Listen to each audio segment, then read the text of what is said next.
পুলিশের কি যোগ্যতা আছে আর সরকারের কি ইচ্ছা আছে আমরা জানি। তো সমস্ত ভারতবর্ষের সম্মানীয় পদ, সম্মানীয় লোক, তাদের কী করে অপমান করতে হয় সেটা ওরা দেখিয়েছেন। রাষ্ট্রপতি, প্রধানমন্ত্রী, গৃহমন্ত্রী, নাড্ডাজি থেকে আরম্ভ করে রাজ্যপাল, এমনকি হাইকোর্টের বিচারপতি মহিলা, তার স্বামীকে পর্যন্ত ধরে নিয়ে আসে সিআইডি দিয়ে ডাকা হচ্ছে তার মুখ বন্ধ করার জন্য। তো টিএমসির যে এই যে মানে নিকৃষ্ট রাজনীতি, এটাই তার পতনের কারণ হবে, আর হয়ে গেছে। মানুষের চোখের সামনে নিজেকে ওরা এক্সপোজ করে দিয়েছে। তৃণমূল কংগ্রেসের সঙ্গে কুণাল ঘোষের একটা খুব দারুণ যুদ্ধ শুরু হয়ে গেছে। এসব মক ফাইট থাকে, আমাদের এ নিয়ে চিন্তা নেই।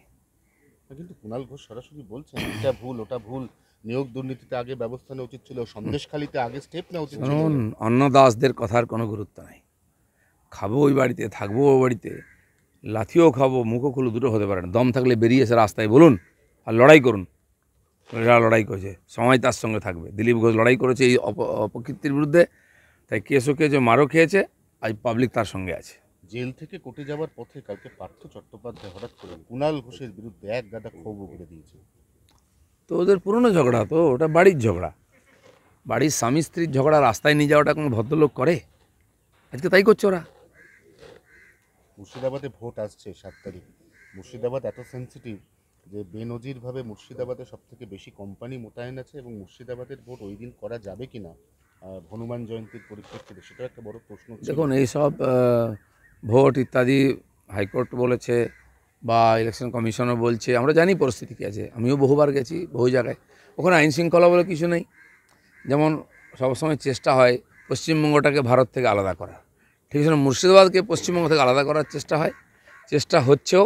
সমস্ত criminal, anti social, anti national activity ওখানে চলছে। মমতা ব্যানার্জির আশীর্বাদে চলছে। টিএমসি চায় ভোটটা দিয়ে দিক আমাদের, বাকি বাংলাদেশ যাক, যেখানে যাক, কী যায় আসে। বিজেপি কর্মীদের ওপর হামলা, প্রধানমন্ত্রী জনসভা থেকে ফেরার সময় হামলা, সিউড়ি চাঁদমারা এলাকায় ঘটনা। এটা কোনো নতুন ঘটনা নয়, যেখানে হচ্ছে কিছু ভয় দেখানোর চেষ্টা হচ্ছে। আমার মনে হয় না বিজেপির কর্মীরা ভয় পাবেন। এই ভয়ের বিরুদ্ধে লড়াই করে আমরা দূর পৌঁছেছি। এবারে শেষ ধমকি চমকি ওরা দেবে, তারপরে কী হয় সেটা আমরা ঠিক করব। আনন্দপুর এবং ডায়মন্ড হাবড়া থানার আইসিওসিকে সরানো হচ্ছে কমিশনের নির্দেশে। অনেককেই সরাতে হবে। খোলাখুলি টিএমসির ক্যাডারের মতো কাজ করছে। আমার ওখানে 1-2জন ওসি আছে, তাদেরকে আমি জানি। আমি চাই না এইসব মারপেচের মধ্যে পড়তে। তারা অ্যাডমিনিস্ট্রেশন দেখছে, দেখুক। কারণ কি, তাদেরকেও আরও চাকরি করতে হবে বেশ কিছু বছর।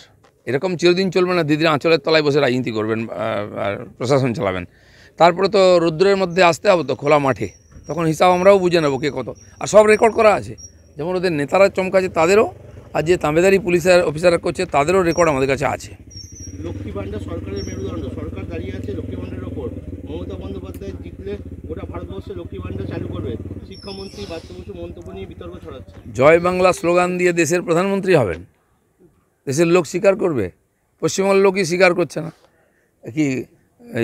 কি বলে, শত্রুঘ্ন সিনহাও কি জয় বাংলা বলছেন? ইউসুফ পাঠান, কীর্তি আজাদ, এরাও কি জয় বাংলা বলছেন কি স্লোগান? জিজ্ঞেস করুন তো। আর ওরা কি বলছেন সন্দেশখালী মহিলাদের সম্বন্ধে? এই যে তারা ফরেনার এসছেন, পরদেশি, তাদের মতামত জিজ্ঞেস করুন একবার, যে আপনি কী বলেন, জানেন এরকম ঘটনা ঘটেছে, মহিলারা কি বলছেন? তো এইসব ড্রামাবাজি, এই সার্কাস পার্টিকে আমরা তুলে দেবো ইলেকশনের পরে। ডিজিটাল খবরিলাল, খবর আপনাদের, নজর আমাদের।